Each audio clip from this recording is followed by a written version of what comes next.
सत्र आप सभी का स्वागत है।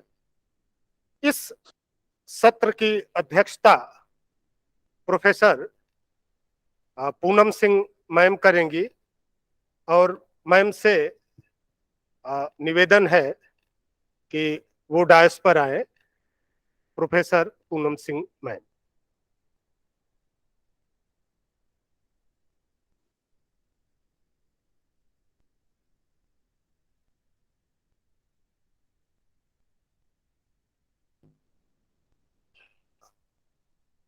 मैं इस सत्र की विशिष्ट सम्मानित सदस्य सरस्वती मैम से निवेदन करता हूं कि वो मंचासीन हो। सरस्वती मैम।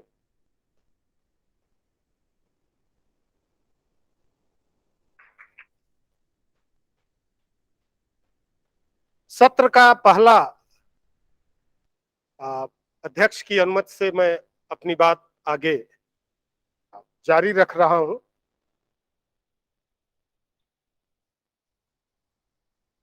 सत्र का जो पहला पत्र है वो प्रोफेसर सोहन राज तातेड़ जी का है, जो हम लोगों के बीच ऑनलाइन माध्यम से जुड़े हुए हैं।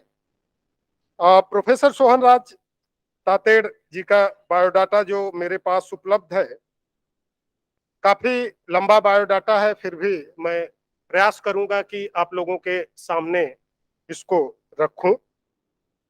प्रोफेसर सोहन राज तातेड़, जन्म 1947, पूर्व कुलपति सिंघानिया विश्वविद्यालय राजस्थान एवं जैन भारती विश्वविद्यालय लाडनू राजस्थान के मानद सलाहकार रह चुके हैं। ये ट्रिनिटी वर्ल्ड विश्वविद्यालय, यूके, ANI विश्वविद्यालय, जगन्नाथ विश्वविद्यालय ढाका बांग्लादेश, OIUC एवं जोधपुर राष्ट्रीय विश्वविद्यालय जोधपुर, JJT विश्वविद्यालय एवं सिंघानिया विश्वविद्यालय के संरक्षक प्रोफेसर भी हैं। वे दर्शन, योग एवं शिक्षा विषयों में अंतर्राष्ट्रीय एवं भारतीय विश्वविद्यालयों में रजिस्टर्ड PhD शोध निर्देशक हैं। आपके निर्देशन में 60 शोधार्थियों को PhD डिग्री अवार्ड हो चुकी है। पूर्व में डॉक्टर तातेड़ ने राजस्थान सरकार के जन स्वास्थ्य अभियांत्रिकी विभाग में 30 वर्ष तक सेवा देकर अधीक्षण अभियंता पद से स्वेच्छापूर्वक निवृत्ति लेकर अभी शिक्षा क्षेत्र में योगदान दे रहे हैं। वे भारत एवं विश्व की करीब 50 शैक्षणिक एवं सामाजिक संस्थाओं में एसोसिएट सदस्य, संरक्षक एवं आजीवन सदस्य हैं। Doctor Tated UK, USA, Japan, Germany, दक्षिण कोरिया, श्रीलंका, नेपाल, बांग्लादेश एवं भूटान की विदेश यात्रा कर चुके हैं। इनके द्वारा अभी तक 7,500 प्रेरणादायक टीवी वार्ताएं कई टीवी चैनल्स पर प्रस्तुत किए जा चुकी हैं, जो कई विश्व रिकॉर्ड्स बुक्स में दर्ज हो चुकी हैं। इनके द्वारा लिखित एवं प्रकाशित 4,000 से अधिक समसामयिक विषयों पर आर्टिकल एवं 50,000 से अधिक कोटेशन, जो कि अनेक वर्ल्ड रिकॉर्ड में दर्ज हैं, का लाखों शोधार्थियों ने इनका उपयोग किया है। जाने माने विद्वान प्रोफेसर तातेड़ द्वारा लिखित एवं प्रकाशित दर्शन, योग, इतिहास एवं शिक्षा विषयक 250 से अधिक शोध ग्रंथों का कई विश्व रिकॉर्ड बुक में दर्ज हो चुकी हैं। भारत की 100 प्रतिष्ठित विश्वविद्यालयों की सेंट्रल लाइब्रेरियों में जो उपलब्ध है, जिसका प्रयोग अनेक शोधार्थियों द्वारा किया जा चुका है। इनकी 20 पुस्तकें प्रकाशाधीन है। इसके अतिरिक्त इनके 100 से अधिक शोध पत्र प्रतिष्ठित राष्ट्रीय एवं अंतर्राष्ट्रीय पत्रिकाओं में प्रकाशित हो चुके हैं। इन्होंने 100 से अधिक राष्ट्रीय अंतर्राष्ट्रीय सम्मेलन, कार्यशालाओं में भाग लेकर अपने शोध पत्र व्याख्यान को बखूबी प्रस्तुत किया है। आपको अनेक पुरस्कारों से पुरस्कृत किया गया है, जिसमें इंदिरा गांधी राष्ट्रीय एकता अवार्ड, समाज भूषण, युवक रत्न, जैन ज्ञान विज्ञान मनीषी समाज रत्न, भारत एक्सीलेंस अवार्ड, महर्षि पतंजलि अंतर्राष्ट्रीय अवार्ड, भारत भूटान मैत्री Rajiv Gandhi award, Indo Nepal harmony Jain Padmashri, प्राकृतिक चिकित्सा रत्न, मदर टेरेसा सेवा रत्न एवं योग पद्म भूषण राष्ट्रीय सम्मानों से आप अलंकृत हैं। अब मैं प्रोफेसर तातेड़ सर से निवेदन करता हूं कि वो अपना ज्ञान प्रारंभ करें। प्रोफेसर तातेड़। सर मेरी आवाज आ रही है? मेरी आवाज आ रही है? आ रही है सर, आ रही है। चंदेषु निम्मलयरा आइचेषु अय्यं प्रयासयरा सागरवर गंभीरा सिद्धा सिद्धिं मम दिशन्तु, सिद्धा सिद्धिं मम दिशन्तु। भक्त ने भगवान से प्रार्थना की है कि हे मेरे ईश्वर, मुझे मुक्ति की ओर प्रयाण कराओ, मुझे सभी बंधनों से मुक्त करो। मंच पर विराजमान चेयरपर्सन और dais and of dais, line and online, offline and online पर जो विद्वत गण मेरे को सुन रहे हैं, उन सभी को नमस्कार प्रणाम। और मैं आयोजक मंडल को यह साधुवाद देता हूं कि उन्होंने समसामयिक विषय का चयन किया है और मुझे उसमें मेरे विचार प्रस्तुत करने का मुझे मौका दिया है। जो हमारे भारत के अंदर SC ST का रिजर्वेशन देश की आजादी के बाद से चल रहा है, तो उसमें हम आज ST यानी कि scheduled tribe, holistic approach of scheduled tribe, तो आज हम शेड्यूल्ड ट्राइब की कल्चर के बारे में वार्ता करेंगे और उसकी वर्तमान क्या स्थिति है, उसमें हमारी राज्य सरकारें और भारत सरकार क्या सहयोग कर रही है, हमें क्या सहयोग करना है, इसके बारे में हम होलिस्टिक विचार विमर्श करेंगे। जैसे कि मैं इसको 3 भागों में बांटता हूं, आजादी के पहले, आजादी के बाद और वर्तमान स्थिति पर हम चर्चा करके और ये कंपैरेटिव स्टडी करेंगे कि हमारे भारत में निवास करने वाले शेड्यूल्ड ट्राइब भाई बहन उन्होंने कितना विकास किया है। आजादी के पूर्व यानी हमारी पुरानी जो भारतीय संस्कृति है, उसके अंदर जो 4 संस्कृतियां डिवाइड की गई थी व्यवस्था के अनुसार, ब्राह्मण, क्षत्रिय, वैश्य और शूद्र, उस वक्त के अंदर जो है ये शूद्र में भी नहीं आते थे, लेकिन मान लीजिए पिछड़ा होने के कारण जो है उसका एक अंश था, ये एक व्यवस्था थी। देश की आजादी के बाद में ये देखा गया कि हमारी जनसंख्या का एक ऐसा वर्ग भी है जो पिछड़ा हुआ है, जो कि एक सामान्य जो देश की धारा चल रही है उससे बिलो है। तो हमेशा ये बात कही जाती है महान विद्वानों द्वारा, राजनीतिज्ञों द्वारा और धर्म के उच्च अधिकारियों द्वारा कि जो ग्रास रूट पर्सन है उसका विकास होता है तो देश का विकास होता है। मैं यहाँ पर कोट करना चाहूंगा कि ग्रास रूट के अंदर हमारे आदिवासी भाई बहन आते हैं, यानी कि आदिवासी भाई बहन जो ग्रास रूट रिमोट एरिया के अंदर रहते हैं, जहां पे सुविधाओं की कमी है, रिसोर्सेज की कमी है, साधनों की कमी है, अगर उसका विकास होता है तो भारत का विकास माना जाएगा। ये हमने एक संस्कृति की धारणा स्थापित की।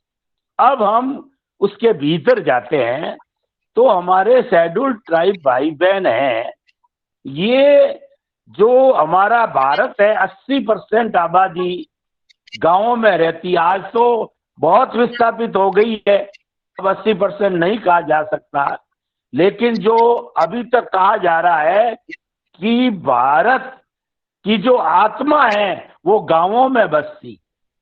जब आत्मा गांव में है और आत्मा नहीं है तो मुर्दे हैं, तो हमें उस आत्मा को उसका अस्तित्व रखने के लिए गांव में जाना पड़ेगा। और आज गांव की चर्चा हो रही है, और गांव में भी कौन, गांवों के आसपास का एरिया जहां पहाड़ है, जहां जंगल है, उन स्थानों के ऊपर जो काम करने वाले हमारे भाई बहन हैं वो शेड्यूल्ड ट्राइब कहलाते हैं, और उनको जो है ये उनकी एक संस्कृति है। वैसे वो लोग, उनको प्यार दिया जाए तो मेरे हिसाब से गांव के पड़े हुए लोगों से बहुत अति उत्तम है। कबीर जी ने है कि पोथी पढ़ पढ़ जग मुआ और पंडित भयानक होए, ढाई आखर प्रेम कार पढ़े तो पंडित होए। अगर आपको सच्चा प्रेम पाना है तो आज हम जिस संस्कृति की, हम ट्राइबल कल्चर की बात करते हैं, उन लोगों के पास जाइए और उनसे प्रेम से पेश आइए। अगर आपने प्रेम से उनके सामने पेश आए, वो आपके गुलाम हो जाएंगे और आपके नतमस्तक हो जाएंगे। और आपने अगर वहां अपना रौब झाड़ना शुरू किया तो आपकी कुछ भी स्थिति हो सकती है, क्योंकि वही पाठ वो आपस के अंदर सीख रहे हैं। तो हमें उन्हें, उनके भीतर जो प्रेम है उसको एक्सप्लोर करना है, और उसको एक्सप्लोर करने के लिए, और सबसे बड़ी बात है कि शेड्यूल्ड ट्राइब जो है, ये लोग इतने पिछड़े हुए क्यों हैं? इसके मुख्य दो कारण, और तो कई कारण हो सकते हैं, लेकिन दो मुख्य कारण है। एक शिक्षा की कमी, और उसके बाद के अंदर जो है आर्थिक स्थिति कमजोर होना। ये दो मुख्य कारण हैं। अगर वो उन कारणों का हम सॉल्यूशन कर दें तो साधनों की तो ऑटोमेटिकली, जब ये कारण पूरे किए जाएंगे तो आज के वर्तमान के वैज्ञानिक साधन है, इंटरनेट है, टीवी है, और हमारा टेलीफोन है, खाने पीने की सुविधा जितनी भी है वो ऑटोमेटिकली उसके साथ आ जाएगी। तो सबसे पहले हमें क्या करना है, और भारत सरकार ने बहुत किया है। भारत सरकार ने इनकी स्थिति को देख करके इनको जो संविधान में रिजर्वेशन दिया कि ये भाई लोग हमारी जो मुख्य धारा भारत की चल रही है उसके साथ जुड़ जाए।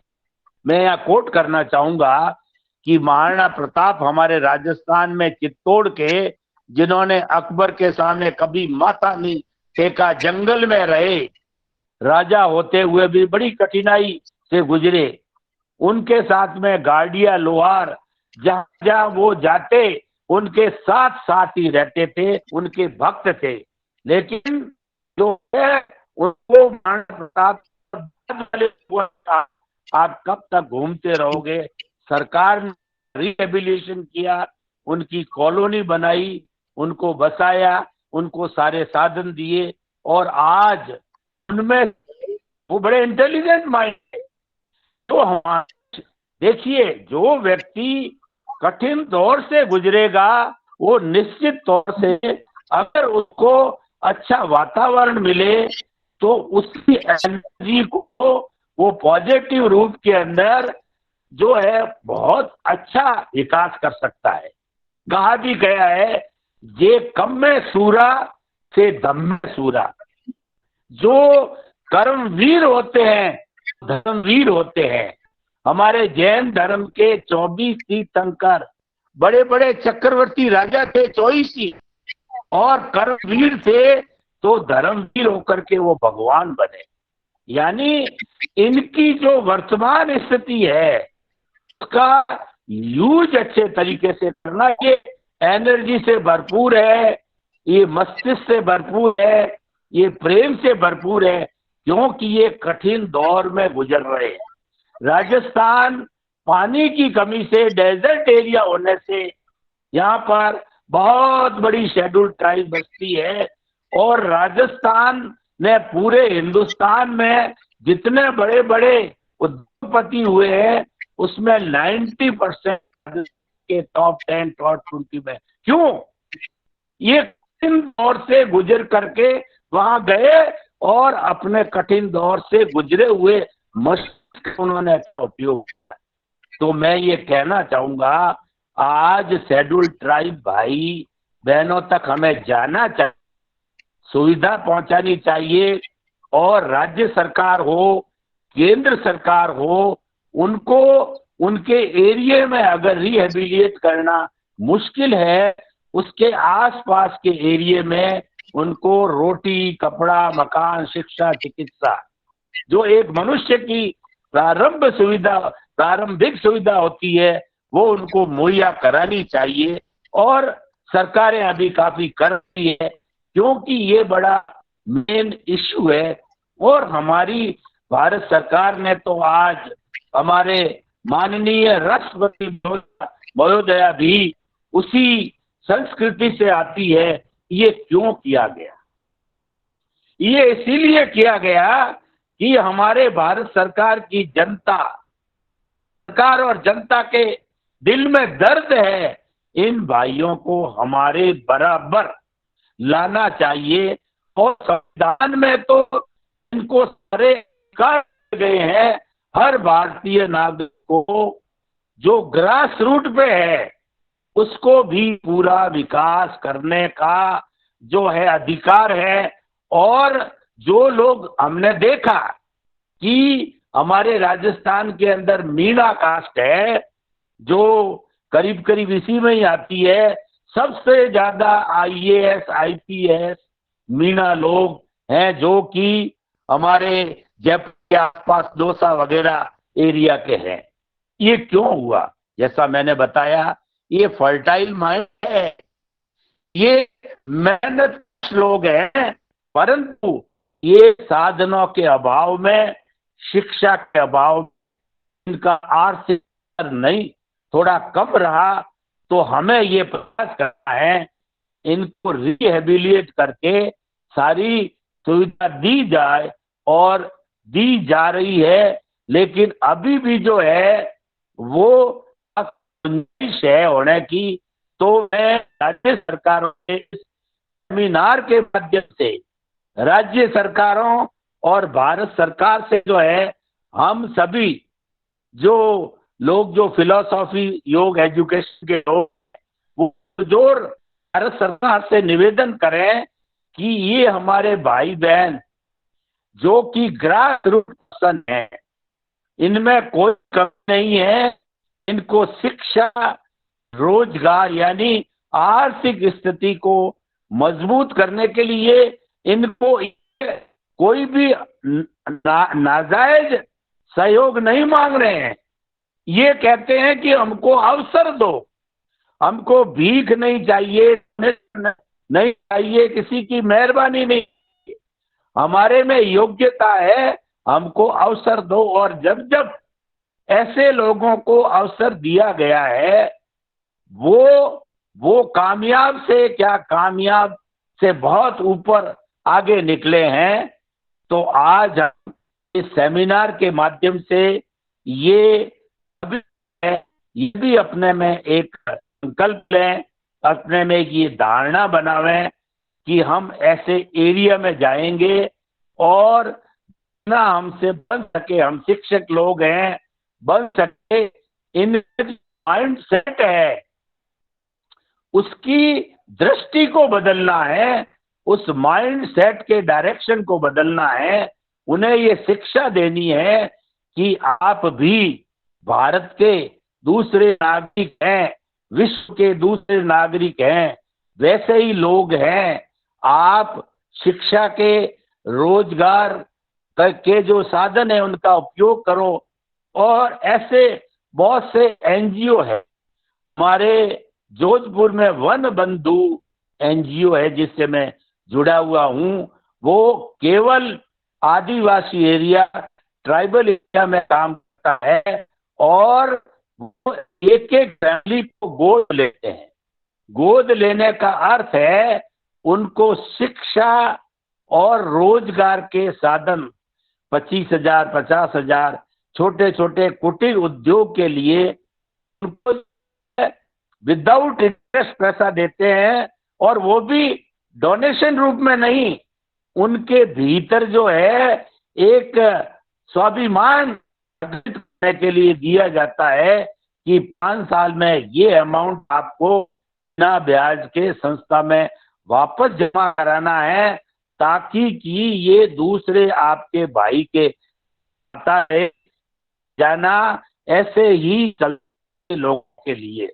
और मुझे बड़ी खुशी है कि वन बंधु संस्था जोधपुर ने अभी तक 1,000 फैमिली को गोद लिया है, उनको शिक्षा और उनको रोजगार के लिए जो सिस्टम मैंने बताया, शिक्षा के लिए स्कॉलरशिप दी जाती है और अच्छी स्कूल में उनको आसपास जो भी है, गवर्नमेंट की हो चाहे प्राइवेट हो, उसमें एडमिट करके उसको जो है पूरी पढ़ाने की जिम्मेवारी ली जाती है। और ये रिजल्ट पाया गया, देखिए हमने ये रिजल्ट पाया कि उनसे 90% लोगों ने जो उनको कहा गया था वो पैसा धीरे धीरे नौकरी करके उसमें काफी लोग बड़े ऊंचे ऊंचे पदों पर भी गए हैं, आईएएस, आईपीएस, बड़ा एडमिनिस्ट्रेशन साइड में और एजुकेशन साइड में, और उन्होंने जो है वो पैसा भी उतार दिया। तो मैं ये कहना चाहता हूं कि इनके सुधार की अनेक अनेक संभावनाएं हैं, क्योंकि इनमें जज्बा है, इनमें प्रेम है, इनमें एबिलिटी है, लेकिन वो धारा गलत दिशा में जा रही, उनको डायरेक्शन नहीं मिलने से वो अपराध में चले गए, चाहे आतंकवाद हो, चाहे मिलावट का हो, चाहे चोरियां करने का हो, चाहे डकैतियां करने का हो। क्योंकि जो मेरा ये मानना है कि हिंसा का सबसे बड़ा कारण है, और दूसरा कारण है अज्ञान, यानी कि रोटी यानी रोजगार और अज्ञान यानी शिक्षा, ये दो चीजें इनको कराई जाए, चाहे इनको घर से विस्थापित नहीं करना चाहते हैं तो भी उन स्थानों पर स्कूल है और कुटीर उद्योग, स्मॉल स्केल इंडस्ट्री, जो महात्मा गांधी का सपना था कि ग्रास रूट का सुधार हो, तो ग्रास रूट तक ये रोजगार के साधन स्कूलें वहां जानी चाहिए। इनको अगर रिहेबिलिएट आसपास करके कॉलोनी बना के करें और वो बड़ा कॉस्टलियर अफेयर हो तो इनके घरों में ही, ताकि कि ये इनको ये लगे कि हमें घर नहीं छोड़ना है। तो आज का जो समय है कि जो कुआं है प्यासे के पास जाता है, बैंकें हमारे घर आ रही है, सारे गवर्नमेंट हमारे घर आ रहे हैं, हमें उनके पास नहीं जाना, क्योंकि हमारी वर्तमान सरकार बहुत स्टेबल, पारदर्शी, निष्पक्ष और ऑनेस्ट सरकार है, जिसमें शायद आपने कोई भी घोटाला इन 7 वर्षों में नहीं सुना होगा। छोटे मोटे की तो मैं बात नहीं कहता हूं, क्योंकि वो तो मानव प्रकृति है, उसको तो भगवान भी नहीं रोक पाएगा। सरकार क्या रोके, भगवान राम, भगवान महावीर, भगवान कृष्ण भी नहीं रोक पाए। लेकिन बड़े बड़े जिसको ग्रीड कहते हैं, जो नीड के कारण किया जाता है, वो तो होते रहेंगे, लेकिन ग्रीड वालों पे काफी अंकुश लगी है, करोड़ों के अरबों के घोटाले इत्यादि। तो समस्त विद्वतगण, आइए हम इस सेमिनार के माध्यम से ये संकल्प लें कि हमारे आसपास, हमारे शहर के, हमारे प्रांत के, हमारे जिले के जो भी ऐसे विस्थापित ट्राइबल भाई बहन हैं, उनके पास जाएं और वहां पास जाके उनसे प्रेम की बात करें। आपके गुलाम हो जाएंगे, आपके दोस्त हो जाएंगे, आपकी बात को सुनेगा और मुख्य धारा में भी जिएगा। हम सभी प्रयास करें, सरकार कर रही है, लेकिन हमारी जो जनता है, जो रिसोर्सफुल है, जो नीड पूरी करने के बाद में उनके पास में अगर धन बचता है, तो मैं तो यही कहना चाहूंगा उसका सदुपयोग आप भाई बहनों के जो होलिस्टिक रूप से इनका विकास हो उसमें जोड़ें। क्योंकि जो है अगर हम उनके साथ जुड़ते हैं तो पूरा विकास संभव है। मुझे कहा जा रहा है कि आपका समय हो गया, तो मैं आप सभी को पुनः और आयोजकों को ये बधाई देता हूं कि बहुत ही सुंदर विषय रखा है, समसामयिक विषय है आज पूरे देश के अंदर और मुझे विश्व के अंदर, विश्व में अगर नहीं हो लेकिन ग्रास रूट व्यक्ति को हर देश 210 कंट्री के अंदर भी सही है, उनके सोचने की बात है। और जब हम अंतिम बात तक पहुंच गए, हमारी आगे सीमा ही नहीं है, इसका मतलब हमारा पूरा विकास हो गया। हमारे ग्रास रूट का ट्राइब भाई बहन जो है, अगर उसका डेवलपमेंट होगा, हमारा डेवलपमेंट हो गया, देश का डेवलपमेंट हो गया और वो बड़ा ही संतोष का विषय हमारे लिए होगा। हमें प्रैक्टिकल अप्रोच करके उनके लिए कुछ हम कर सकते हैं वो करें, और जो ये नहीं कर सकते हैं वो उनका माइंड सेट के आपकी जो दिशा है हिंसा की, उसको छोड़ के आप अहिंसा के दायरे में आइए, तो भी ये उनकी सेट के अंदर गिना जाएगा। आप सभी के लिए जो है मेरी मंगल कामना, शुभ कामना। ऐसे लोगों को हम ज्यादा से ज्यादा सहयोग करके, और वो हमारे भाई बहन हैं, उनको देश की मुख्य धारा में जोड़ें। तो ये उनका विकास नहीं है, हमारा विकास, सबका साथ सबका विकास। आप सबको धन्यवाद। हाँ सर, हो गया।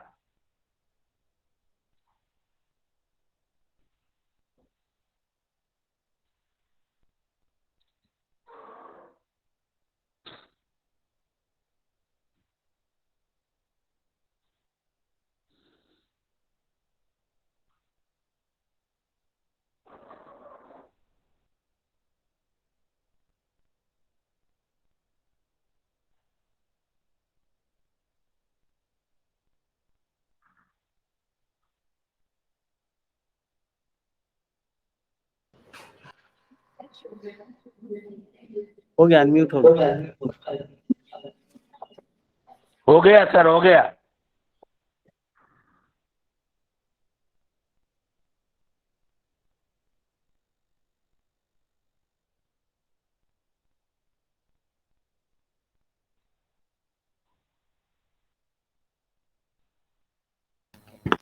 माइक कैसे कर ले? हाँ सर, आपने schedule tribe culture and there present situation पे जो आज का लेक्चर दिया, वो सच में बहुत ही इंफॉर्मेटिव था, नॉलेजेबल था। आपने पूरे अपने पेपर में बिफोर फ्रीडम, आफ्टर फ्रीडम और कंटेम्प्रेरी इंडिया शेड्यूल ट्राइब्स की सिचुएशन की बात किया।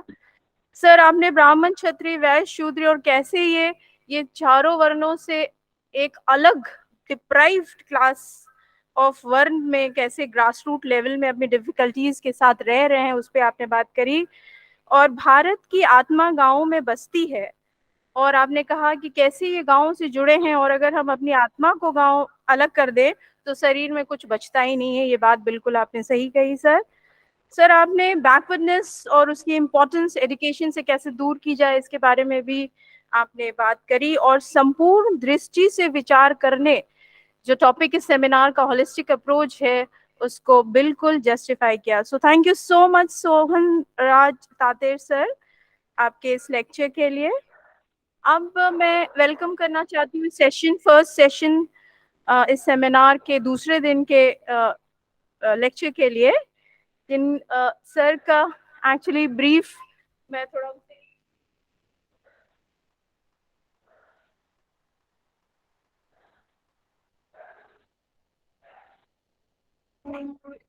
So I welcome you, sir, on behalf of Philosophy Department, Mahila Mahavidyalaya, BHU, and on my own behalf for this seminar, 3-day seminar on holistic approach of scheduled tribes and their culture in India.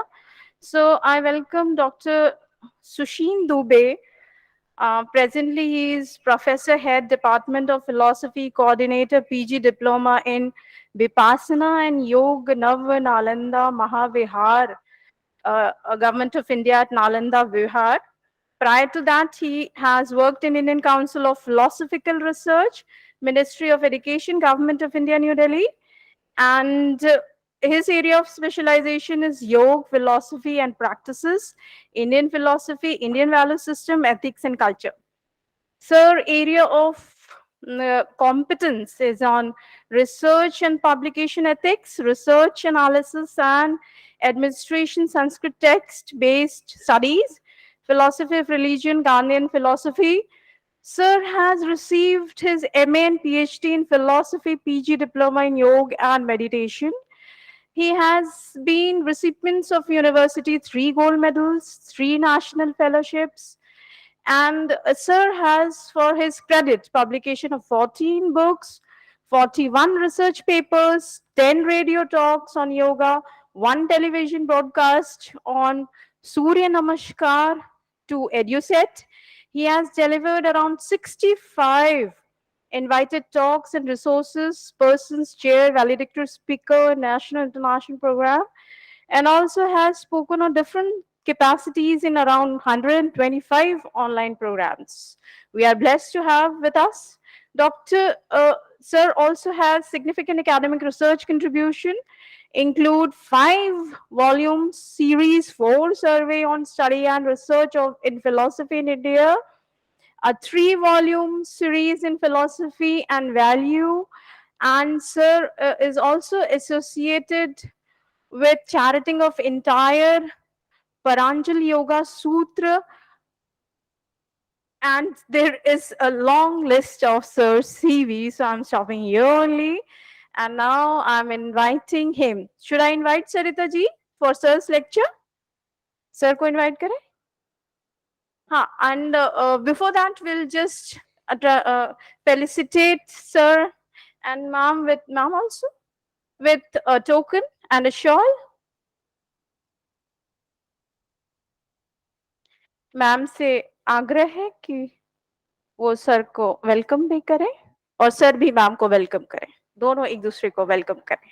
That will be the greatest thing for us.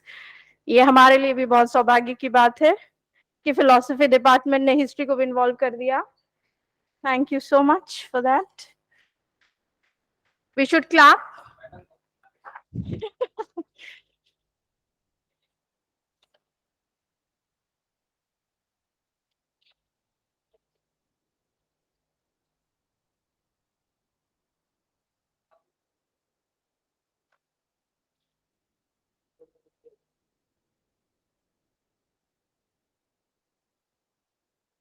Thank you, ma'am. Now I request sir to welcome ma'am also with shawl and memento.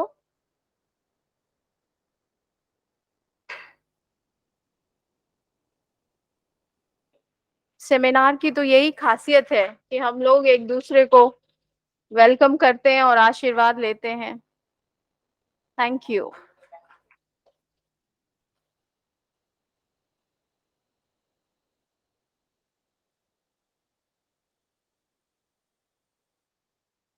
So now, sir, I welcome you in the dais to deliver your lecture.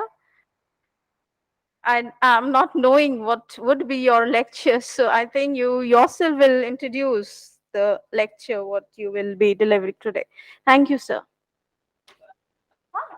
Yes, sir. Please help him. आइए, सबको अच्छे लगे. ठीक है. Everything is okay. यहाँ रखें. हाँ. ये टच स्क्रीन होगा, थोड़ा और अंदर कर दी, हमें तो और जरूरत नहीं किस चीज, पूरा अंदर कर दी। अच्छा ठीक है।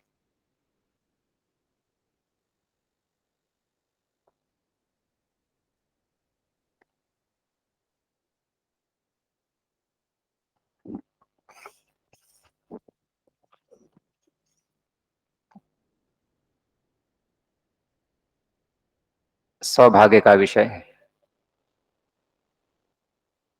कि हम बात कर रहे हैं होलिस्टिक,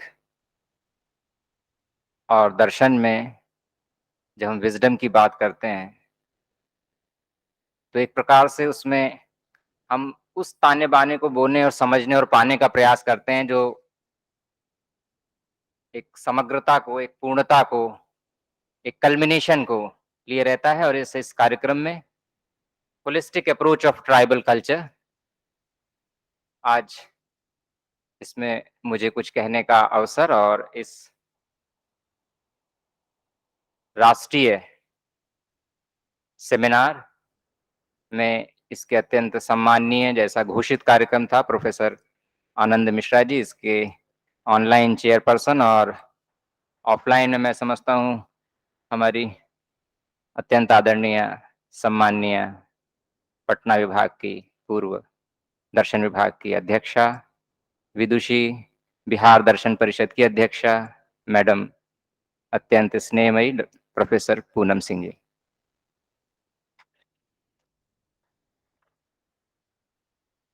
और ऑनलाइन में मुझसे पूर्व के वक्ता अत्यंत सम्माननीय प्रोफेसर सोहन राज जी तातेड़,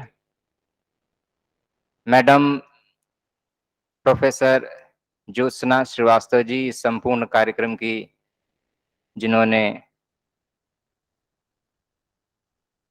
कल्पना से लेकर उसको प्रत्यक्ष साक्षात्कार जिसका हम लोग देख पा रहे हैं, आपके प्रति भी सम्मान, नमस्कार। और इस महाविद्यालय के अत्यंत सम्माननीय प्राचार्य प्रोफेसर इनू मेहता जी, उनके प्रति भी नमन। और आप सभी जो इस संगोष्ठी में सहभागिता ऑनलाइन ऑफलाइन के माध्यम से इस महाविद्यालय अथवा विश्वविद्यालय अथवा अन्य विभिन्न अन्य जगहों से पधारे हुए विषय विशेषज्ञ, दार्शनिक, शोधार्थी, विद्यार्थी, आप सभी को मेरा हम्बल प्रणाम।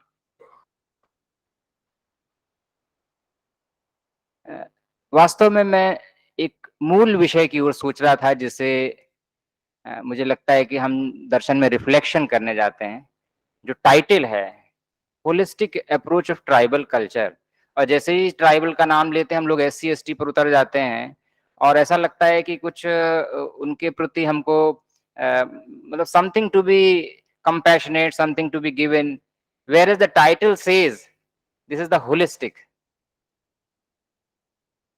अपने आप में वह एक पूर्णता है, एक समग्रता है, उसमें जाकर उसको देखने से, उसमें रमने से सहस्रों सहस्रों वर्षों से जो परंपरा चलती चली आई, उसमें कुछ ना कुछ तो ऐसा होगा कि उसने उसको साधे रखा, उस चक्र को, उस साइकिल को, उस जीवन चक्र को, उस मूल्य चक्र को ऐसा चलायमान रखा जिसको आज भी हम इस holistic approach of tribal culture से हम उसको अप्रिशिएट करने जा रहे हैं।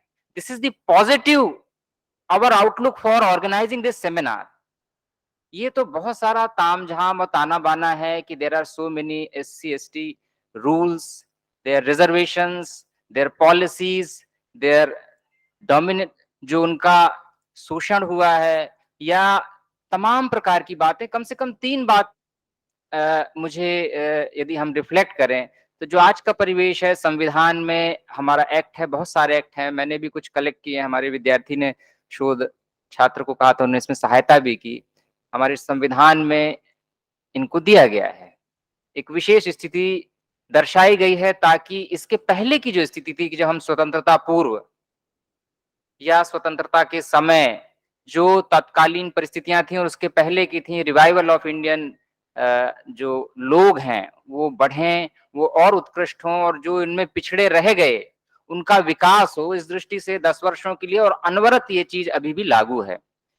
ये एक पक्ष है जो पिछले 70 वर्ष के दशकों से हम लोग देख रहे हैं। इसके पूर्व यदि हम स्वतंत्रता और स्वतंत्रता संग्राम में जाते हैं और वहां के I just want to classify 3 sessions to find out कि हम holistic approach of tribal culture कह के कहना क्या चाह रहे हैं। What is our aim, what to appreciate and where to find the appreciation from the tribal culture. सरकारें अपना काम कर रही हैं, जो ऑर्गेनाइजेशंस बने हैं वो अपना काम कर रहे हैं, हम भी कहीं ना कहीं किसी न किसी क्षेत्र में जुड़े हुए अपना काम कर रहे हैं, and we are to support each and other. This is how the society is going. तो इस दृष्टि से एक हमने फेज की बात की कि एक स्वतंत्रता ऑनवर्ड का एक फेज है जिसमें हम देख रहे हैं कि गवर्नमेंट ऑर्गेनाइजेशंस हैं, उनके आयोग हैं, कमीशंस हैं जो फॉर्म हुए, उनके प्रति बहुत सारे नियम हैं, बहुत सारी स्कॉलरशिप है, मिनिस्ट्री ऑफ ट्राइबल ट्राइब्स। इसके अतिरिक्त विशेष जो है कोचिंग क्लासेस हैं, आईएएस की कोचिंग है, स्कूल महाविद्यालयों में, विश्वविद्यालयों में विशेष हॉस्टल्स बनाए गए हैं ट्राइब्स के लिए, डिवोटेड हॉस्टल्स और डिवोटेड फेलोशिप्स हैं, और इवन फॉरेन जाने के लिए भी उनके लिए scholarship fellowship government of India की है। तो ये सारा परिवेश परिदृश्य हमारे सामने है। सेकेंडली, जब हम इसके पीछे जाते हैं तो बहुत सारे हम बाबा साहब भारत रत्न डॉक्टर भीमराव अंबेडकर जी और उनके द्वारा किए गए जो पुनरुत्थान और उनको एक स्ट्रीम में लाने का, उनको ऊपर लाने का जो प्रयास है, और ना केवल उनका बल्कि अनेकानेक अन्य महाराष्ट्र में, विदर्भ में, साउथ में अनवरत ये प्रयास हुए हैं जिसके द्वारा एक स्वतंत्रता पूर्व तक एक वातावरण बना जो डाउन ट्रोडन है उनकी दशा और दिशा को सुधारा जाए। इसके पीछे हम थोड़ा और जाते हैं तो तीसरा जो फेस है जिस पर हमारा ज्यादा मतलब ध्यान जा सकता है कि how the people have got, एक ट्राइब में क्यों हो गए, या पहले से ही ट्राइब में थे या ऐसे ही, क्योंकि वहां भी रेड इंडियंस हैं। ट्राइब्स तो हर जगह पर हैं, चाहे वहाँ यूएस में जाएं, आई मीन टू से कि हम जो अमेरिकाज है वहां पर जाएं या यूरोप्स में जाएं, हर जगह ट्राइब्स हैं। इवन ऑस्ट्रेलिया में भी मिलते हैं, अंडमान में अभी भी हैं और उनको प्रोटेक्ट किया जा रहा है। बहरहाल एक तीसरा जो फेस है, किस रूप में हम जो एक हमारा भारतीय सभ्यता संस्कृति है इसका कल्मिनेशन है, किस रूप में ये अलग हुए, तो इसका एक जो हमारा उपनयन संस्कार मिलता है, जो एक रूट पॉइंट है जिसके कारण भारत में बड़ा ही डिस्प्यूटेड या जिस पर अनवरत लेखन और विभाग भी बने और एक ग्रुप्स भी बने हुए हैं कि क्यों जाती है, क्यों है, और इसमें ये कारण है और इसका ये कारण है। बहरहाल जो एक उपनयन संस्कार की स्थिति थी जिसके कारण व्यक्ति का एक एज के माध्यम से जागरण, उसका ब्रह्मत्व, उसका जो ऊर्जा है उसके स्तर को बढ़ाना और निरंतर शोधन की स्थिति। तो जो हमें एक रूट मिलता है, एक तीसरे मतलब एक हिस्ट्री के उस काल से जिन्होंने ऐसा नहीं किया या नहीं कर पाए या नहीं करने गए, तीनों स्थिति में उनको व्रात्य की संज्ञा दी गई और वहां से एक सिलसिलेवार की इससे ये हुआ, इससे ये जाति, इससे ये जाति, और उस रूप में ट्राइब्स में जो हमारे यहाँ लिस्टेड हैं उस प्रकार के नॉमेनक्लेचर स्मृति साहित्यों में मिलते हैं, जिसके कारण कुछ पोर्शन जो स्मृति साहित्य हैं या स्मृतियां हैं उनका विवादास्पद भी रहा। उसको न केवल जो विभिन्न लोग हुए हैं उन्होंने उसको डिस्कार्ड करने का, उसको बताने का, या उनके पुनरुद्धार के लिए इसको गलत बताने का, या इस कारण से ऐसा हुआ, ये भी बात हुई। तो ये तीन जो है हिस्ट्री के फेस हैं, from where they originated as much as we are knowing through the known our historical source। तो इसमें बात आती है कि जो संस्कारों से च्युत या नहीं करने के कारण, संस्कार की बात केवल उस दृष्टि से नहीं करें, मेरा कहने का मतलब केवल इतना है, just giving one parallel example, we have the education system. दूसरा और सरल कर देते हैं, एक घर में 2-3 भाई हैं, एक ही मदर फादर के हैं, एक करता है दूसरा नहीं करता है। सेकेंड जनरेशन में क्या होगा, करता का मतलब अच्छे से एजुकेशन है, अच्छे से सर्विस है, अच्छा जॉब है, उसकी फैमिली है, स्टेब्लिश है, सब कुछ है। दूसरे he is ignore and he is enjoying the life or whatever he is doing, not doing whatever he should do to upgrade himself. तो ये जो संस्कारों की स्थिति, रिफाइनमेंट की स्थिति, इसको इस हिस्ट्री में बताया गया और इसका एक नोन सोर्स है. So these are the three phases of history. Irrespective of that, अब हम आ जाते हैं जहां से हमने बात शुरू की. Let us be very clear कि व्हाट किसके कारण जो है, as much as we are knowing, जो च्युति की स्थिति है, ये कोई बात नहीं है कि हिस्ट्री में हो गई. Any time it can happen. हमारे बच्चे अच्छे से नहीं करेंगे, so they will be downgraded, not like the fathers. और इसके उदाहरण है, महात्मा गांधी का उदाहरण है, डॉक्टर भीमराव अंबेडकर का उदाहरण है. जितने हायर वो गए उनके उतना तो आगे की generation. Anyway, there is no question mark on that, but I am just giving one example. So this is how. So ये उपनयन संस्कार या शोधन का संस्कार, this is also related. Upmanyu संस्कार की बात है कि where the inner जो एनर्जी है उसका इनर्गाइजेशन हो and full holistic development should be there. This is why it has been rooted in the culture. वहां पर केवल गायत्री को जो है बीज मंत्र दिया जाता था और वो अपने आप को निरंतर बढ़ता जाए, ये भाव था. जो बढ़ गए वो आगे बढ़ गए, जो नहीं बढ़े वो जहां भी पहुंचे. This is the another thing. हम मूल विषय पर आ जाते हैं, because we are appreciating the holistic approach of tribal culture. And this holistic approach, जैसा कि अब हम दर्शन के विद्यार्थी हैं, थोड़ा हम दर्शन की दृष्टि से यदि विश्लेषण का प्रयास करें तो विलियम के फ्रैंकेना और जितना हमारा एथिक्स है, सब में एक अच्छा जीवन, एक उत्कृष्ट जीवन एंड फाइनली एक सेटिस्फाइड जीवन. दर्शन भी इसीलिए बना है कि how what we should see and what we should become. देखना, अनुभूत करना और हो जाना, यही तीन चीजें हैं. तो एक होलिस्टिक में हम केवल इस दृष्टि से विचार कर रहे हैं, क्योंकि बहुत सारा आता है कि हम किसी, मतलब हम ऐसा ना कहें कि एक ट्राइबल कल्चर में, एक ट्राइबल बेल्ट में यदि कोई है, जैसे मैंने अंडमान की बात की, मध्य प्रदेश का हिस्सा है, छत्तीसगढ़ का हिस्सा है, नॉर्थ ईस्ट का हिस्सा है, जहां पर बहुत बड़ा एक लार्ज पॉपुलेशन चंक वहां पर है. किसी को ऐसा ना रियलाइज हो, अरे आपको तो कार नहीं है, आपके पास जो है ये नहीं है, so you are very very, जिसको कहते हैं मतलब discarded at the lowest rung of the development. This is not the case when we are talking the holistic approach. In terms of satisfaction, in terms of contentment, in terms of जिसको हम कहते हैं कि व्यक्ति अपने जीवन में सब कुछ अच्छा महसूस करे. It is not and never necessary कि हमारे पास जितना किसी अंबानी के पास है उतना होने पर हम अंबानी से संतुष्ट होंगे. हम कंटेंटमेंट एंड जो एक संतुष्टि का लेवल है, जो जीवन जीने के अंत में व्यक्ति जिस स्तर पर खड़ा होता है, वह लेवल, लास्ट का लेवल, और अत्यंत धनाढ्य होकर, अत्यंत साधन संपन्न होकर वह लेवल, और उसका अनुभूति, दोनों में बहुत अंतर नहीं है. और यदि होता तो फिर मुक्ति की जो अवधारणा है, जो मोक्ष की अवधारणा है, जो संतुष्टि की अवधारणा है, वो फिर एक जैसी हो ही नहीं पाती. So this is on this ground we are appreciating holistic approach of tribal culture. हम उसको एन्यूमरेट नहीं कर रहे हैं, या उसको एन्यूमरेट करना भी मतलब हमारा उतना मुख्य उद्देश्य नहीं है. कम से कम मेरा कहने का कि how many schemes, how many कितने उसमें आगे पहुंच गए, कितने और आगे पहुंच गए, कितने और आगे पहुंचेंगे, ये तो क्रम चलता रहेगा. जो एक बार ट्रैक पर आया है, रेलवे के ट्रैक पर यदि इंजन खड़ा है, सामने की ओर दिशा है, तो आगे ही जाएगा. लेकिन इसका मतलब नहीं है जो इंजन यार्ड में है वो चलने में सक्षम नहीं है, वो इंजन नहीं है.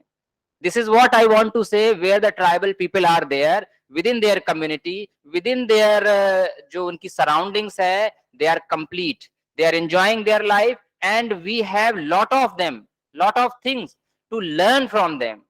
इन what terms? In terms of health, in terms of their appreciation of the life, in terms of their folk songs, in terms of सुबह से चल के एक रात्रि की स्थिति में what has been the achievement in terms of satisfaction. ऐसा नहीं है कि हम ज्यादा कमाने के लिए पहले यहां से निकले तो पहले दिल्ली गए, वहां दिन भर परेशान हुए, फिर उधर से निकल करके हम विदेश चले गए, फिर लास्ट में माँ बाप परेशान हो रहे हैं. दिस इज व्हाट दी एक जो unending race This is not the case in the tribal culture belt. And if this has to be superimposed on them, कि नहीं आप पिछड़े हुए हो, आपको ये नहीं मिल रहा है, आपने अमेरिका नहीं देखा, आपने मेट्रो नहीं देखा, आपने हवाई जहाज में नहीं यात्रा की, this is what we are instilling the level of discontentment in their mind, and not only to the tribe, in any mind, then he will be discontent, and ultimately person has to satisfy, person has to contented, and then he will again come back to the initial situation and position कि मुझे इतना सब चाहिए था, अब मिल गया, मैं संतुष्ट हो गया। उसके पहले भी इसीलिए नेति नेति की अवधारणा, क्योंकि नेति नेति में इतना है कि जितना हम ऊपर बढ़ाते जाएंगे उसको नेति कहेंगे, फिर बढ़ाते जाएंगे नेति कहेंगे, फिर बढ़ाते जाएंगे नेति कहेंगे। जो जिसने सतचित आनंद की अनुभूति या सब कुछ समझा है, उसने, उसका ये मतलब नहीं है कि वो अंबानी हो गया या मोदी हो गया या जो है अमेरिका का राष्ट्रपति हो गया या उसको सब कुछ मिल गया। He has just realized the what are the final, जिसको हम प्राप्त कर सकते हैं, प्राप्त किया जा सकता है, पोटेंशियल, एक संभावना। उस दृष्टि से our tribal people and their culture is very rich, their lifestyle is rich, they are healthy and they are content within themselves।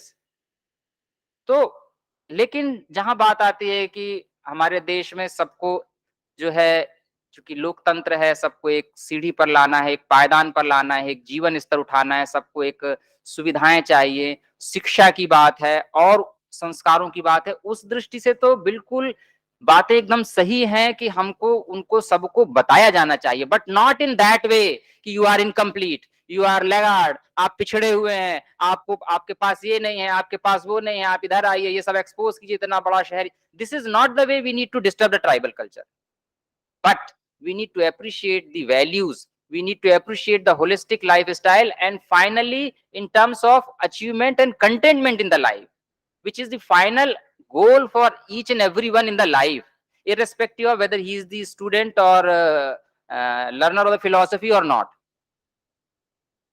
हर एक व्यक्ति at the end of the day, यदि हम होलिस्टिक की बात कर रहे हैं तो दिन कैसे होलिस्टिक होगा? परेशान होके शाम को या संतुष्ट होके? This is how the life will and.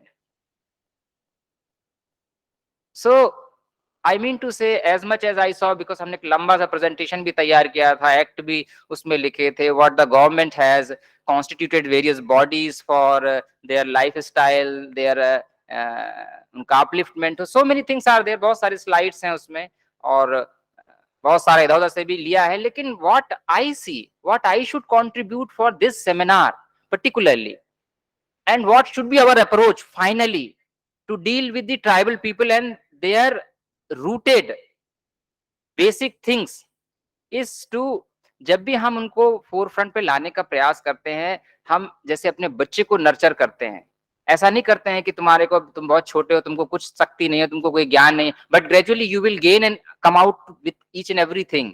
Like that, we need to deal with the tribal people, not only to the tribal people who are in the lower rungs, to bring back onto the higher rungs and to culminate them. This is how, this is the title is signifies the holistic approach of the you। इसीलिए हम बात करते हैं पूर्णमदः पूर्णमिदं पूर्णात् पूर्णमुच्यते, क्योंकि पूर्णता से ही हम और पूर्णता की ओर चलें। इस भाव से मुझे लगता है कि we need to have the message of this seminar, for which it has been organized and has been taken here very prominently and correctly। इस दृष्टि से यह holistic approach of the tribal culture I appreciate, and wherever is the opportunity, हम भी जिस क्षेत्र में, जिस विषय में और जिस शहर का क्या नाम दे, नालंदा से तो बड़ा नाम शिक्षा के इतिहास और क्षेत्र में दूसरा नहीं है। Basically in 40 students in my class, there are only the 4 which are general category students, rest of them OBC, SC and ST only। So how, what I am seeing there and how we are dealing them, and कितना उसमें संवेदनशीलता है, हम किस दृष्टि से कार्य करें, और सौभाग्यशाली है कि ऐसे विषय में ऐसे विद्यार्थियों के साथ काम करने का अवसर मिला। ना केवल, और I will end up, will not take much because I have already spoken about my approach towards this holistic approach of the tribal culture and the message of the seminar that we need to communicate and carry forward within us। जिस जगह पर भी रहे, कोलों के साथ भी रहे हैं, रूरल इंडिया भी रहे हैं, भीलों के साथ भी रहे हैं, मध्य प्रदेश में भी रहे हैं, जहां का गोंड प्रजा जो जनजाति है सबसे ज्यादा क्या स्थिति है, एंड जंगलों में भी जाकर देखा हुआ है। इस दृष्टि से लेते हुए कुछ मुझे अपनी बात कहने का अवसर मिला, और मैडम ज्योत्सना जी ने बड़े स्नेह के साथ और आदेश के साथ, इन्हें आपको आना है, 2 टिकट हमने कैंसिल कर दिए, एक तो खैर कंफर्म नहीं हुआ, दूसरा आने का नहीं मिल रहा था। एनीवे, रात को 1 बजे पहुंचे after 10 hours of road journey. So whatever I should contribute, and let us have in our heart whoever are there in the tribal belt and tribal culture and people who are coming, निश्चित रूप से वो track पर नहीं थे। हम बिल्कुल ऐसी अपेक्षा नहीं कर सकते कि जो बस खड़ी है वो रेलवे ट्रेन की रफ्तार से जाएगी। Those people were not in the track of city life, और हम उनसे कहें कि ये क्लास में आया, इसके दिमाग में घुसता नहीं, इसको बनता नहीं, this is not the case. whatever they have, they are the complete and holistic and they have to be upgraded. whatever एक नर्चरिंग की जो स्थिति है, यदि उस रूप में हम देंगे, उनको होलिस्टिक ही रहने देंगे, एकदम से कोई भी चीज कुछ भी नहीं बन जाती है, but whatever it is incomplete because of the long terms जो उसका डेवलपमेंट है। इस दृष्टि से हम देखेंगे and we will appreciate the thing. I think we will gain the message of this holistic approach, and not only with that, हम भी अपने आप में जो हमारी holistic approach है towards life, towards the contentment, उसको हम समझ पाएंगे, जान पाएंगे, और सहस्त्रों वर्षों से ये जो परिपाटी चली आ रही है उसको हम बना भी पाएंगे। गड़बड़ी कहाँ पे होती है? Very in the last. कुछ लोग जो माइग्रेट करके आ जाते हैं शहरों में, हम देखते हैं कि वो दवाई की कुछ दुकान तंबू लगा लेते हैं ट्राइबल बेल्ट में, फिर उनमें से शोषण का शिकार होते हैं, कुछ उसमें से जो है चोरी के लिए, कुछ पॉकेट मारी के लिए, सब चीजें हम लोग सुनते हैं। दिस इज दी, जिसको हम कहें कि एक जिसको हम कहें संभाल के, जिसका इंटर मिक्सिंग होनी चाहिए, माइग्रेशन का भी जो एक स्टेप होना चाहिए, वो गड़बड़ हुआ। इस दृष्टि से ये सब चीजें जो है, नशे की बात आती है और भी तमाम चीजें जिनको कहने का विषय नहीं, ये सब चीजें जो है गलत, या प्रॉपर जो इंटरमिक्सिंग है, या जो उनका फोर फ्रंट में सिटी लाइफ में, मेट्रो लाइफ में आकर के प्रॉपर डेवलपमेंट होना, उस दृष्टि से नहीं हुआ। वहां पर भी हम लोगों को उसका प्रयास करना चाहिए। बहुत सारे एनजीओज भी इस दृष्टि से प्रयास कर रहे हैं, but being in the education we should have एक होलिस्टिक अप्रोच को यदि हम अप्रिशिएट करेंगे ट्राइबल की, और उसको उस रूप में नर्चर भी करेंगे विद्यार्थियों के साथ, तो मुझे लगता है कि बहुत अच्छा होगा। और सौभाग्य का विषय मुझे कुछ कहने का मिला। Once again I thank to the chair here Professor Poonam Singh ji or Professor Anand Mishra ji and all of you, and my humble namaskar to all. Dhanyawad.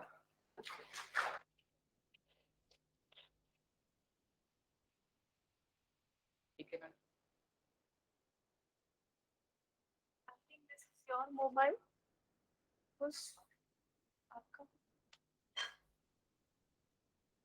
Thank you so much, sir, for your such a nice lecture on holistic approach of tribal culture. आपने अपने विचारों में ये कहने की पूरी कोशिश की कि कैसे ये सेमिनार की विषय वस्तु अपने आप में संपूर्ण है, और कैसे ये सेमिनार एक पॉजिटिव आउटलुक देता है पूरे ट्राइबल कल्चर, ट्राइबल कॉज को। आपने ये भी कहा कि revival of Indians, especially in respect to tribal and their culture, their identity, is required in this contemporary scenario, especially when we talk about India. You also talked about what to appreciate and how to find appreciation in the tribal culture is very important, which we should thought of. You also talked about knowing historical sources. आपने उपनयन संस्कार के बारे में भी बहुत ही विस्तार से समझाया, और आपने ये भी कहा कि what we should see and what we become is very important in the context to tribal world. और अगर आप उनके साथ रहें, उनके साथ आत्मसात करें, उनके कल्चर को फील्ड वर्क के रूप में समझें, तो और भी अच्छा होगा।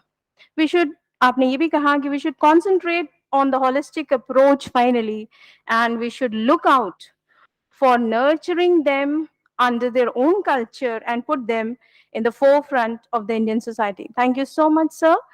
ये 17 दिसंबर का फर्स्ट सेशन है, आज का second day of national seminar. तो मैं अब प्रेसिडेंशियल रिमार्क के लिए प्रोफेसर पूनम मैम को आमंत्रित करती हूँ कि वो आए और अपना प्रेसिडेंशियल रिमार्क प्रस्तुत करें। Thank you so much.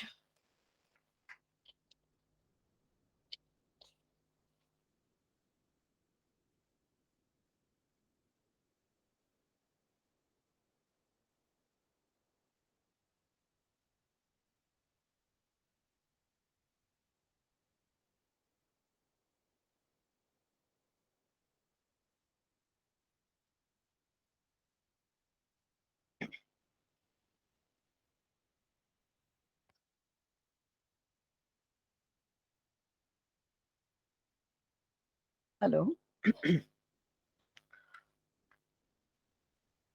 आज पुनः मुझे यह मौका मिला है, अवसर मिला है, और फिर से मैं इस काशी नगरी, बनारस की नगरी में आपके समक्ष हूँ। और सबसे पहले मैं बाबा विश्वनाथ के चरणों का स्मरण करते हुए उन्हें प्रणाम करती हूँ, और आप सभी बंधु बांधवों का मंचस्थ सरस्वती साक्षात हैं यहाँ, और सुशीम दुबे जी हमारे इतने प्रिय वक्ता, मैं हमेशा उनको सुनने के लिए तत्पर रहती हूँ और आज भी थी। तो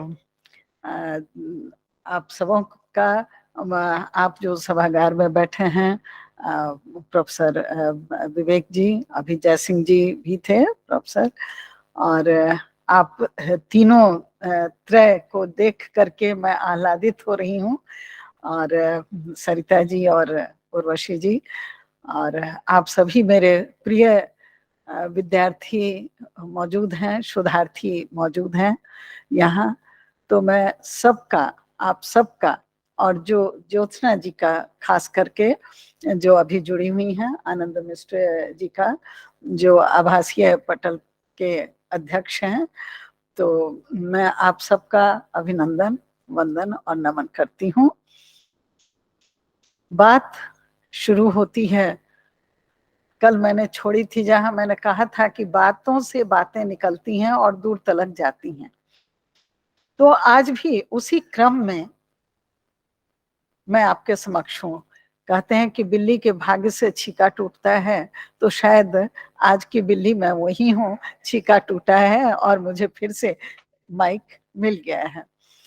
कल बहुत सारी बातें अधूरी रह गई थी, क्योंकि पहले लगा कि समय कम है, और दूसरे सुबह का समय भी नहीं था, आफ्टरनून था, और वो उदरस्थ भोजन जो है वह अपनी केमिकल रिएक्शन दे रहा था और सभी की आंखें उन्मीलित हो रही थी। तो आज बड़ा अच्छा लग रहा है, आज कुर्सियां भी भरी हुई हैं और सबकी आंखें भी खुली हुई हैं, सब सजगता में हैं। तो इसलिए मैंने कहा कि ये अवसर मुझे मिला है, तो मैं इस अवसर के मिलने के लिए पहले तो मुझे आयोजकों का ही धन्यवाद करना चाहिए, सरिता जी का और विवेक जी का और जय सिंह जी का। लेकिन इसके पूर्व मुझे उस परम पिता परमेश्वर का धन्यवाद करना चाहिए, क्योंकि जो कुछ होता है मैं यह मानती हूँ कि उनकी भगवत कृपा से ही होता है। और मुझे आज सुशील जी से मिलने का और उनका सुनने का सौभाग्य प्राप्त हुआ, यह भी भगवत कृपा है। अदरवाइज मेरा प्रोग्राम था कल के कल निकल जाने का, लेकिन मैं संयोग बस और रह गई, और इसलिए आपका सुंदर सा वो कार्यक्रम भी मैंने देख लिया। तो सबके लिए और सबके प्रति शुभकामना प्रकट करते हुए मैं पुनः आपके सामने हूँ इस विषय को लेकर। इस विषय में आज 2 वक्तव्य हुए, और दोनों वक्तव्य एक दूसरे को लगा कि कंट्राडिक्ट कर रहे हैं, और यह भी लगा कि अगर दोनों को मिलाया जाए तो हम पूर्णता की तरफ बढ़ते हैं। हमारे बहुत आदरणीय हैं प्रोफेसर सोहनराज तातेड़ साहब, और हमेशा हम लोगों की बहुत लंबी बातचीत हो जाती है, जैन धर्म पर बहुत सारी समस्याओं पर बातें होती रहती हैं। आज जो मैंने उनका सुना तो मूल रूप से उन्होंने जो बात की वह शेड्यूल्ड ट्राइब, हम लोग जो रिजर्वेशन पॉलिसी हमारी है भारत सरकार की, उसमें एसटी और एसटी का रिजर्वेशन जरूर होता है, scheduled caste and scheduled tribe. ये रिजर्वेशन हर जगह लागू है, आप सभी टीचिंग लाइन में हैं इसलिए सब जानते हैं, नौकरियों में भी यह लागू है।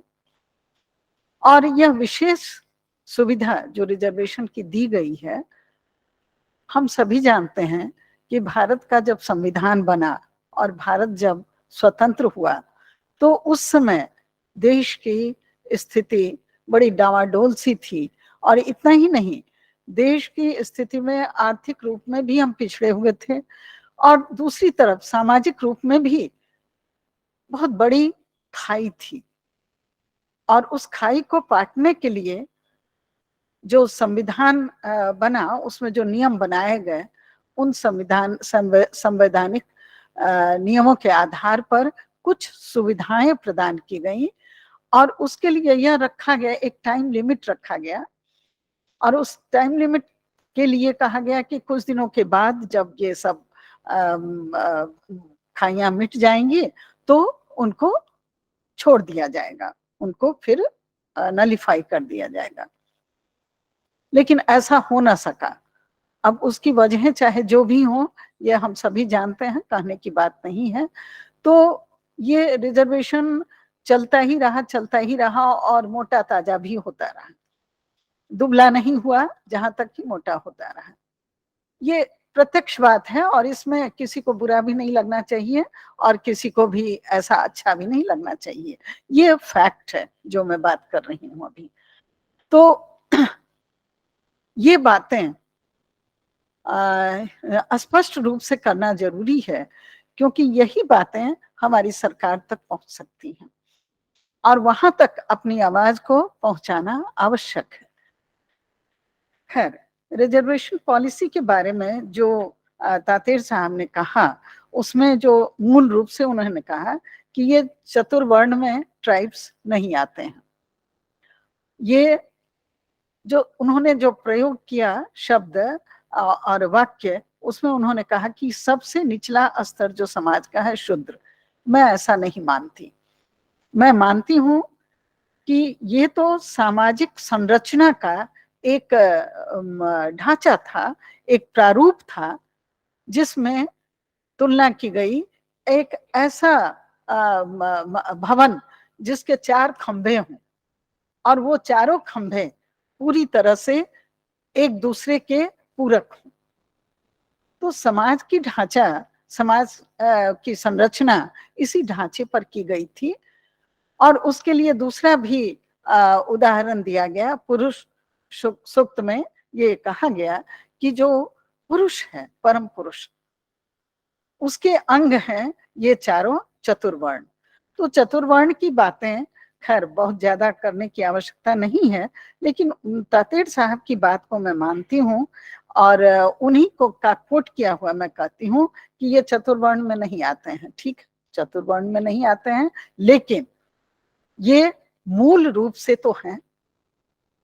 ये ट्राइब्स जो है हमारा, हमने कल भी चर्चा की थी कि जो द्रविडियंस हैं, आर्यों का और अनार्यों का जो ये भेद है, वह भेद मैं यहाँ हिस्टोरियन हमारी बैठी हुई हैं, इतिहासकार सरस्वती जी, ये अच्छी तरह ये बता सकती हैं कि आर्यों और अनार्यों में भेद था। जो आर्य थे उनको कहा गया कि वे बाहर से आए हैं, और जो अनार्य, जो द्रविड़ कहलाते थे, द्रविडियंस, वे यहाँ के जो आदिम थे, वह कहलाए कि वो इस समाज के हैं, यहाँ के मूल निवासी हैं। तो इसलिए मूल निवासी जो हैं वह मूल निवासी ही होंगे। जैसे कल जैसे मैंने शब्दों की व्याख्या करते हुए हमने कहा था कि आदम से आदिम है, मनु से मानव है, और मानव शास्त्र में इसकी विशद व्याख्या होती है। तो यहाँ पर हम जिस मानव की चर्चा कर रहे हैं वह है आदि मानव, जो प्रारंभ से है।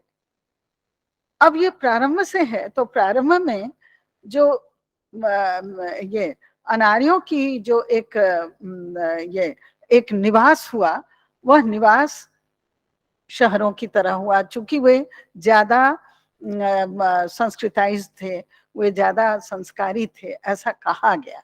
ऐसा मैं नहीं कह रही, ऐसा पढ़ने में आता है। खास करके जब आप पढ़ेंगे ये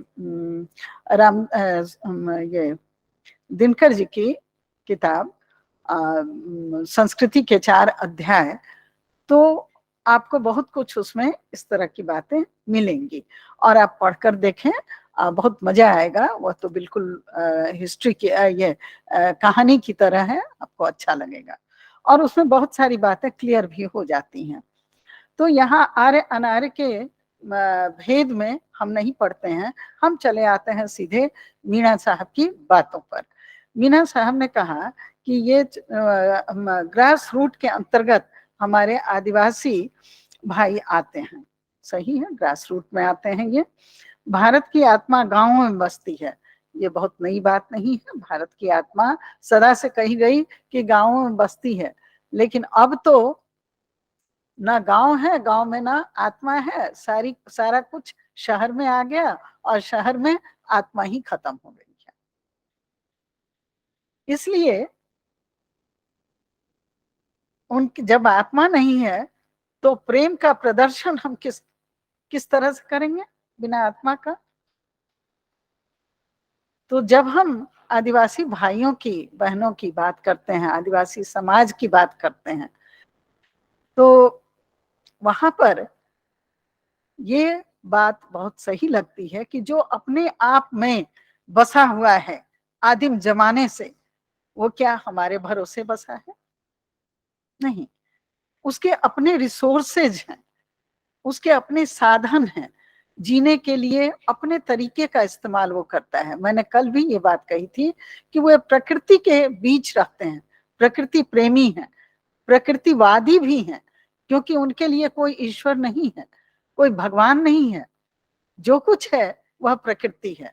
वे पूजते हैं तो वृक्षों को, वे पूजते हैं तो पत्थरों को, पूजते हैं तो झरनों के बहते हुए कलकल धारा को, जमीन को, पृथ्वी को, आकाश को, यानी पंच तत्व की पूजा वो करते हैं। इसलिए वे प्रकृति के नजदीक हैं और प्रकृति की पूजा हम उनसे सीखते हैं।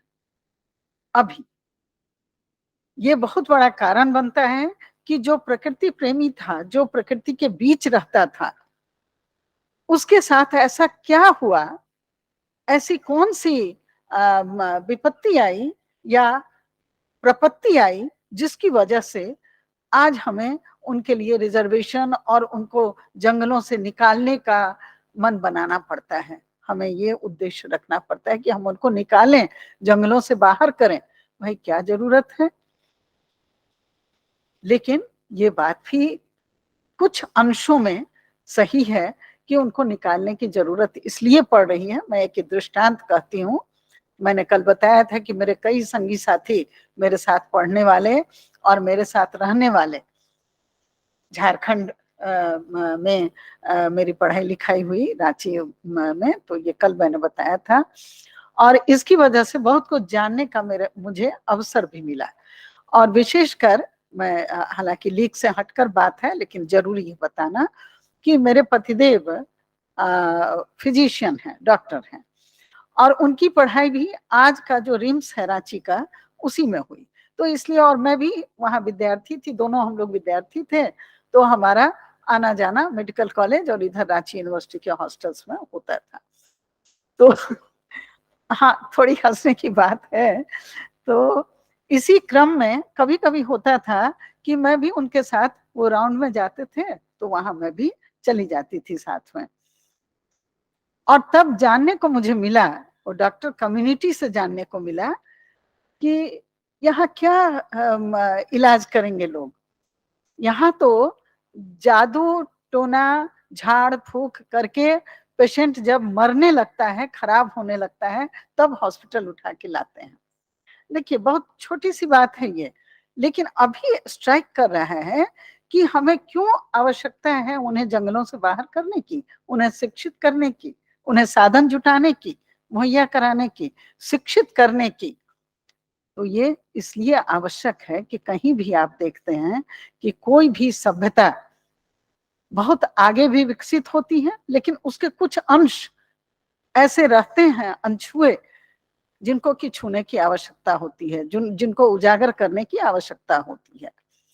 और यह भी बात कल बहुत संक्षेप में मैंने कही थी कि जो आदिम हमारा समाज है, उसमें दो तीन चीजें, एनिमिज्म की का विचार, टैबूइज्म का विचार, और ये सब सारी चीजें उनके रिलीजियस टर्म में आ जाती हैं, जहां वे प्रकृति की पूजा तो करते हैं, लेकिन वे निर्भर भी रहते हैं उसी पर, किंतु अस्वस्थ होना भी, स्वस्थ वो रहते हैं, लेकिन उस चीज को कोई इग्नोर नहीं कर सकता है कि कहीं पर कभी उनको इस चीज की आवश्यकता भी होती है, मेडिकल हेल्प की, और वहां जादू टोना और झाड़ फूक से काम नहीं चलता है।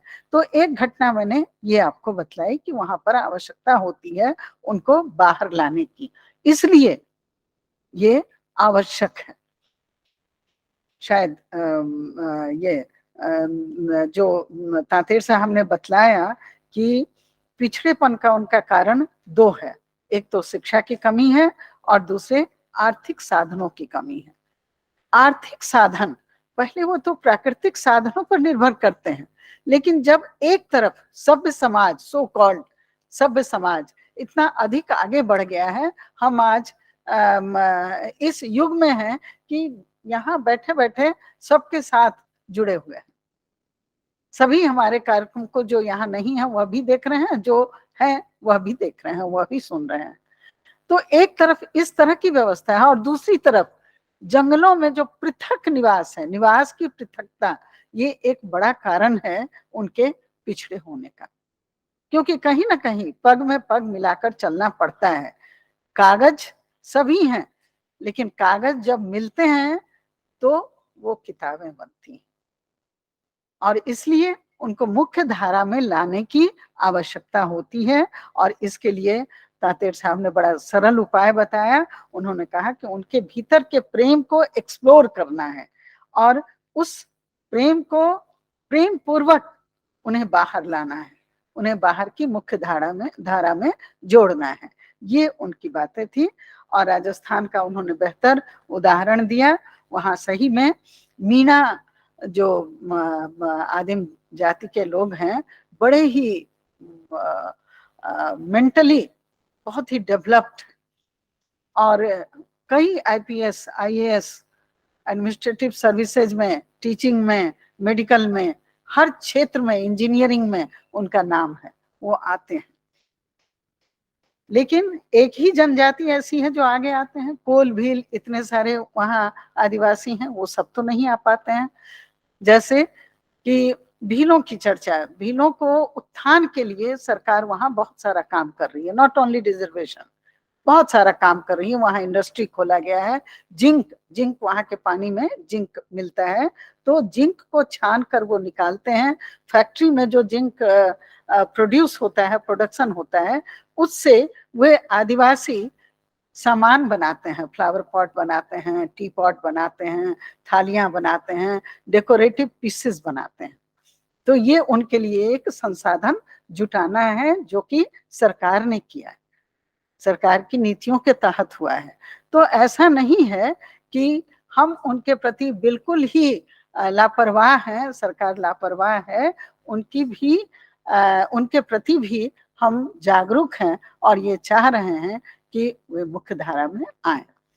हमारे दूसरे विद्वान वक्ता डॉक्टर सुशील दुबे जी हैं, और उन्होंने बड़ा अच्छा ये ऐतिहासिक आधार पर ट्राइब के हॉलिस्टिक समग्र दर्शन का, समग्र विचार का उन्होंने अध्ययन किया और उसे हमारे समक्ष लाया। उन्होंने कहा कि जो उनकी दृष्टि जो थी, मैं संक्षेप में ही कहूंगी, उनकी दृष्टि पॉजिटिव रही। उन्होंने जो सबसे बड़ी बात कही वह यह है कि जो अभी तक पूर्ण है उसकी पूर्णता को आगे बढ़ाना है, ऊंचा करना है, न कि उन्हें खींच खाच करके बराबर कर देना है। मैं बहुत क्रूड लैंग्वेज यूज कर रही हूँ, तो माफ करेंगे, मुझे क्षमा करेंगे। लेकिन बात यही है, फैक्ट यही है कि पूर्ण तो वो थी। जंगलों में जो उनका समाज था वो कभी हमसे मांगने तो नहीं आया, बाहर की दुनिया वालों से, सरकार से कभी मांगने के लिए नहीं खड़ा हुआ।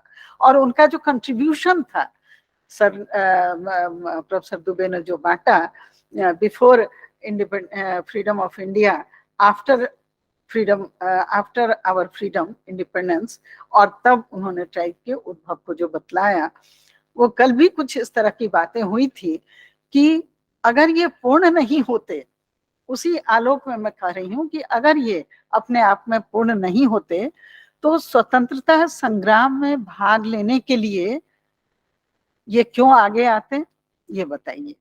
अगर भारत की धरती इनकी अपनी नहीं है तो फिर ये क्यों आगे आते, क्यों अल्बर्ट, कल हमने बातें करी थी 3 पीढ़ियों की, हमने फुरकान की भी बातें की थी, हमने ये अल्बर्ट एक्का की बात की थी, हमने बिरसा मुंडा की बात की थी, हमने तिलका मांझी की बात की थी, और ऐसे बहुत सारे लोगों के नाम मैं नहीं ले पाई थी जो हिमाचल से भी थे, किन्नौर से भी थे, नॉर्थ इंडिया जिन्हें हम कहते हैं, आसाम की वो 7 बहनें, 7 सिस्टर्स जो राज्य हैं, वहां से भी थे, और आंध्रा से भी हैं, तमिलनाडु से भी हैं, केरला से भी कुछ ट्राइब्स हैं।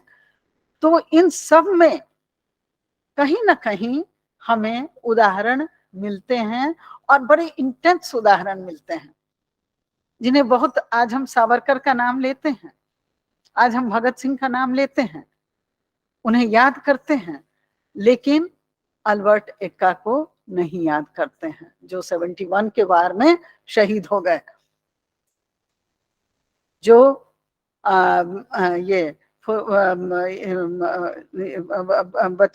ये बचत फुरकान की बात हम नहीं करते हैं, जिन्होंने मुगलों के अगेंस्ट लड़ते हुए शहीद हुए।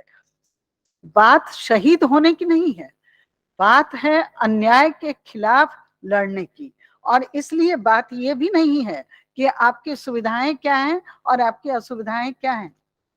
बात यहाँ होती है कि जो स्वत्व है आपका जिस भूमि पर, उस स्वत्व की रक्षा करना, उसे बचाना, और बचाने के लिए अगर आपके ऊपर अन्याय होता है तो उस अन्याय को झेलना। और यही बात हमारे समग्र दृष्टि में भी होनी चाहिए। ट्राइबल ये आदिम जातियों के उत्थान के लिए जो हम करना चाहते हैं वह यह होना चाहिए, उन्हें मुख्य धारा में लाना है, ठीक है, सही है, लेकिन उसके लिए आप उन्हें खींचिए मत, उनके अपने कल्चर में रहने दीजिए, और उस कल्चर से आप भी सीखिए, आप भी शिक्षा लीजिए। और ऐसा ना कि आप वेस्टर्नाइज होते जा रहे हैं तो उनको भी कहिए कि जोहार के बदले आप भी गुड मॉर्निंग बोलिए। नहीं, आप अगर कपड़े छोटे से छोटे पहनने लगे हैं तो वो तो बहुत पहले से पहन रहे हैं, तो कौन सभ्य है, वे सभ्य हैं या आप सभ्य हैं? फल खा करके ही और प्राकृतिक पानी पीकर ही वो जिंदा हैं, उनका अस्तित्व है। तो हम क्यों कहें कि भाई वो पिछड़े हुए हैं? पिछड़े हुए तो हम आज हैं जो बोतल में पानी पीते हैं, बोतल में खरीद करके, और खरीद करके पानी पीते हैं, खरीद करके भोजन करते हैं। तो इसलिए मेरा जो अध्यक्षीय आप कह लें सो कॉल, तो मेरा कंक्लूजन यही होगा कि इतना भी बहुत तीव्र आलोचना की आवश्यकता नहीं है। एक दूसरे का सहयोग चाहिए। हम कुछ उनसे सीखें, वे कुछ हमसे शिक्षा लें। हमसे कहने का मतलब है बाहरी दुनिया से, जिन्हें हम, और वह भी तथाकथित बाहरी दुनिया, वो जंगलों से निकलें और जंगलों के प्रति जो हमारा अत्याचार है वह बंद हो, और तभी हम समग्र दृष्टि की बात कर पाएंगे। आपने बहुत धैर्य पूर्वक मुझे झेला, इसके लिए धन्यवाद। और शायद मैं थोड़ा ज्यादा टाइम ले गई, इसके लिए मैं क्षमा चाहती हूँ। जय हिंद, जय भारत।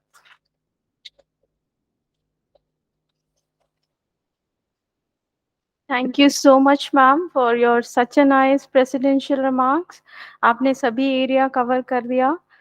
तो इसी के साथ हम ये पहला सेशन आज के दिन का समाप्त करते हैं, और मैं पूरी ऑर्गेनाइजिंग टीम को अपनी तरफ से थैंक यू कहती हूँ कि उन्होंने मुझे आमंत्रित किया इस सेशन के लिए, और उनको कॉन्ग्रेचुलेट भी करती हूँ कि उन्होंने इतना बढ़िया टॉपिक लिया और इसको सक्सेसफुली कल तक समाप्ति की ओर भी ले जाएंगे। Thank you so much.